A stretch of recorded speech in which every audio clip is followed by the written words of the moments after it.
ನಮಸ್ಕಾರ ಫ್ರೆಂಡ್ಸ್. ಕಳೆದ ಒಂದು ವಾರದಲ್ಲಿ ಟೀಮ್ ಇಂಡಿಯಾ ಆಡಿರೋ ಆಟ ನೋಡಿದ್ರೆ ಕ್ರಿಕೆಟ್ ಪಂಡಿತರು ತಮ್ಮ ನೋಟ್ಬುಕ್ ಮುಚ್ಚಿಟ್ಟು ಸುಮ್ಮನೆ ಕೂತಿದ್ದಾರೆ.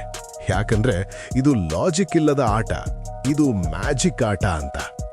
ನ್ಯೂಜಿಲೆಂಡ್ ಅಂತಹ ವರ್ಲ್ಡ್ ಕ್ಲಾಸ್ ಟೀಮ್ ವಿರುದ್ಧ 200 ರನ್ಗಳನ್ನ ಚೇಸ್ ಮಾಡೋದು ಒಂದು ಸಾಧನೆ ಆದ್ರೆ, ಅದನ್ನ ಬರೀ 15 ಓವರ್ನಲ್ಲಿ ಮುಗಿಸೋದು ಅಂದ್ರೆ, ಅಥವಾ 150 ರನ್ಗಳನ್ನ ಕೇವಲ 10 ಓವರ್ಗಳಲ್ಲಿ ಹೊಡೆದು ಮ್ಯಾಚ್ ಫಿನಿಶ್ ಮಾಡೋದಿದೆಯಲ್ಲ, ಇದು ಅನ್ಬಿಲೀವಬಲ್. ಇದನ್ನ ನೋಡಿ ಗಡಿಯಾಚಿಗಿರೋ ನಮ್ಮ ನೆರೆಹೊರೆಯವರು ಅಕ್ಷರಶಃ ನಿದ್ದೆ ಕಳೆದುಕೊಂಡಿದ್ದಾರೆ. ಅವರ ಚರ್ಚೆ ಈಗ ನಾವು ಗೆಲ್ತೀವಾ ಅನ್ನೋದಲ್ಲ, ನಾವು ಕಾಂಪೀಟ್ ಮಾಡೋಕಾದ್ರೂ ಆಗುತ್ತಾ ಅನ್ನೋದು. ಪಾಕಿಸ್ತಾನದ ಬೌಲಿಂಗ್ ಲೈನಪ್ ವರ್ಲ್ಡ್ ಬೆಸ್ಟ್ ಅಂತ ಹೇಳ್ಕೊಳ್ತಾರೆ. ಆದರೆ ಭಾರತದ ಈ ಯಂಗ್ ಗನ್ಸ್ ಅಭಿಷೇಕ್ ಶರ್ಮಾ, ಇಶಾನ್ ಕಿಶನ್ ಮತ್ತು ಸೂರ್ಯಕುಮಾರ್ ಯಾದವ್ ಅವರ ಬ್ಯಾಟಿಂಗ್ ನೋಡಿದ ಮೇಲೆ ಶಾಹೀನ್ ಅಫ್ರೀದಿ ಮತ್ತು ನಸೀಂ ಶಾ ಕೂಡ ಆತಂಕದಲ್ಲಿದ್ದಾರೆ. ಬನ್ನಿ ಫ್ರೆಂಡ್ಸ್, ಇವತ್ತಿನ ಎಪಿಸೋಡ್ನಲ್ಲಿ ಭಾರತದ ಈ ಹೊಸ ಡಿಸ್ಟ್ರಕ್ಟಿವ್ ಕ್ರಿಕೆಟ್ ಮಾದರಿ ಹೇಗೆ ಪಾಕಿಸ್ತಾನದ ನಿದ್ದೆ ಕೆಡಿಸಿದೆ ಅನ್ನೋದನ್ನ ಕಂಪ್ಲೀಟ್ ಆಗಿ ಅನಾಲಿಸಿಸ್ ಮಾಡೋಣ. Welcome to the show. ಮೊದಲು ಈ ವಾರ ನಡೆದ ಆಘಾತಕಾರಿ ಮ್ಯಾಚ್ಗಳ ಪೋಸ್ಟ್ ಮಾರ್ಟಮ್ ಮಾಡೋಣ. ನಾಗ್ಪುರದಲ್ಲಿ ನಡೆದ ಮೊದಲ T20 ಮ್ಯಾಚ್. ಅಭಿಷೇಕ್ ಶರ್ಮಾ ಕ್ರೀಸ್ಗೆ ಬಂದಾಗ ಅವರ ಬಾಡಿ ಲ್ಯಾಂಗ್ವೇಜ್ ಹೇಗಿತ್ತು ಗೊತ್ತಾ? ಬಂದ್ನಾ, ಹೊಡೆದ್ನಾ, ಮ್ಯಾಚ್ ಮುಗಿಸಿದ್ನಾ ಅನ್ನೋ ಥರ ಇತ್ತು. ಕೇವಲ 35 ಎಸೆತಗಳಲ್ಲಿ 84 ರನ್, ಸ್ಟ್ರೈಕ್ ರೇಟ್ 240. ಅವರು ಹೊಡೆದ ಆ 8 ಸಿಕ್ಸರ್ಗಳು ನ್ಯೂಜಿಲೆಂಡ್ ಬೌಲರ್ಗಳ ಮೈಂಡ್ಸೆಟ್ ಅನ್ನೇ ಬದಲಾಯಿಸಿಬಿಡ್ತು. ಅಲ್ಲಿಗೆ ನಿಲ್ಲಿಲ್ಲ. ರಾಯ್ಪುರ ಮ್ಯಾಚ್ಗೆ ಬರೋಣ. ನ್ಯೂಜಿಲೆಂಡ್ 210 ರನ್ ಹೊಡೆದಿತ್ತು. ಹಳೆಯ ಟೀಮ್ ಇಂಡಿಯಾ ಆಗಿದ್ರೆ ನಿಧಾನವಾಗಿ ಪಾರ್ಟ್ನರ್ಶಿಪ್ ಮಾಡೋಣ ಅಂತ ಯೋಚನೆ ಮಾಡ್ತಿದ್ರೇನು. ಆದ್ರೆ ಈ ಟೀಮ್ ಮೊದಲ ಬಾಲಿಂದಾನೇ ಅಟ್ಯಾಕ್. 15 ಓವರ್ಗಳಲ್ಲಿ 209 ರನ್ ಚೇಸ್ ಆಯಿತು. ಅಂದ್ರೆ ಪ್ರತಿಯೊಂದು ಓವರ್ಗೆ ಸರಾಸರಿ 14 ರನ್. ಆದ್ರೆ ಫ್ರೆಂಡ್ಸ್, ಕ್ಲೈಮ್ಯಾಕ್ಸ್ ಇದ್ದಿದ್ದು ಗುವಾಹಟಿಯಲ್ಲಿ. 154 ರನ್ ಟಾರ್ಗೆಟ್ ಇತ್ತು. ಸೂರ್ಯಕುಮಾರ್ ಯಾದವ್, ಅಭಿಷೇಕ್ ಶರ್ಮಾ ಸೇರ್ಕೊಂಡು ಕೇವಲ 10 ಓವರ್ಗಳಲ್ಲಿ ಮ್ಯಾಚ್ ಫಿನಿಶ್ ಮಾಡಿದ್ರು.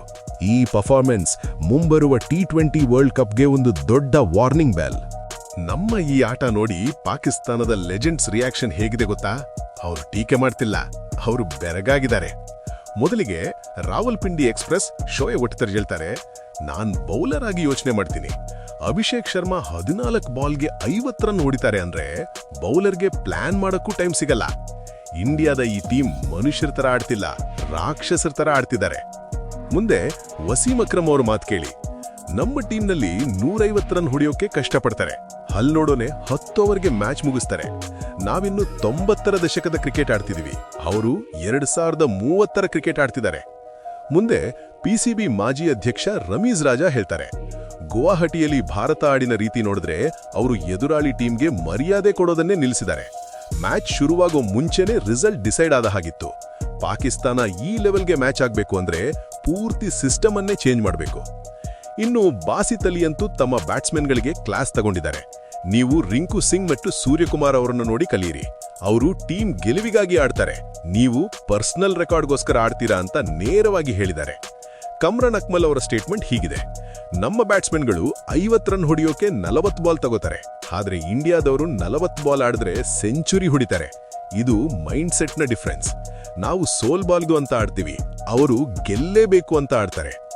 ಇನ್ನು ಪಾಕಿಸ್ತಾನದ ಜಿಯೋ ನ್ಯೂಸ್ ಚಾನೆಲ್ನ ಸ್ಪೋರ್ಟ್ಸ್ ಅನಾಲಿಸಿಸ್ ಹೀಗಿತ್ತು, ಭಾರತದ ಬ್ಯಾಟಿಂಗ್ ಲೈನಪ್ ಈಗ ವಿಶ್ವದಲ್ಲೇ ಅತ್ಯಂತ ಅಪಾಯಕಾರಿ. ರೋಹಿತ್ ಶರ್ಮಾ ಮತ್ತು ವಿರಾಟ್ ಕೊಹ್ಲಿ ನಂತರ ಯಾರು ಅಂತ ಕೇಳೋರಿಗೆ ಈ ಯಂಗ್ ಟೀಮ್ ಉತ್ತರ ಕೊಟ್ಟಿದೆ. ಪಾಕಿಸ್ತಾನದ ವಿರುದ್ಧ ಅವರು ಡಿಫೆನ್ಸಿವ್ ಆಗಿ ಆಡಲ್ಲ, ಅಟ್ಯಾಕಿಂಗ್ ಕ್ರಿಕೆಟ್ ಆಡ್ತಾರೆ.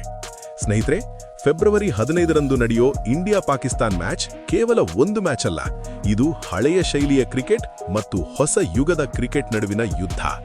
ಒಂದು ಕಡೆ ಪಾಕಿಸ್ತಾನದ ಡಿಫೆನ್ಸಿವ್ ಆಟ, ಇನ್ನೊಂದು ಕಡೆ ಭಾರತದ ಅಟ್ಯಾಕಿಂಗ್ ಆಟ. ನ್ಯೂಜಿಲೆಂಡ್ ಸರಣಿ ಜಸ್ಟ್ ಟ್ರೈಲರ್ ಅಷ್ಟೇ, ಮೇನ್ ಪಿಕ್ಚರ್ ಅಭಿ ಬಾಕಿ ಹೈ. ಈಗಿನ ಟೀಮ್ ಇಂಡಿಯಾ ಯಾರ ಮೇಲೂ ಡಿಪೆಂಡ್ ಆಗಿಲ್ಲ. ಈ ಯಂಗ್ ಟೈಗರ್ಸ್ ಯಾವುದೇ ಬೌಲಿಂಗ್ ಲೈನಪ್ ಅನ್ನು ಧ್ವಂಸ ಮಾಡೋಕೆ ರೆಡಿ ಇದ್ದಾರೆ. ನಿಮಗೇನನ್ಸುತ್ತೆ ಫ್ರೆಂಡ್ಸ್, ಈ ವರ್ಲ್ಡ್ ಕಪ್ನಲ್ಲಿ ಭಾರತ ಪಾಕಿಸ್ತಾನವನ್ನ ಎಷ್ಟು ರನ್ ಅಥವಾ ಎಷ್ಟು ವಿಕೆಟ್ ಇಂದ ಸೋಲಿಸಬಹುದು?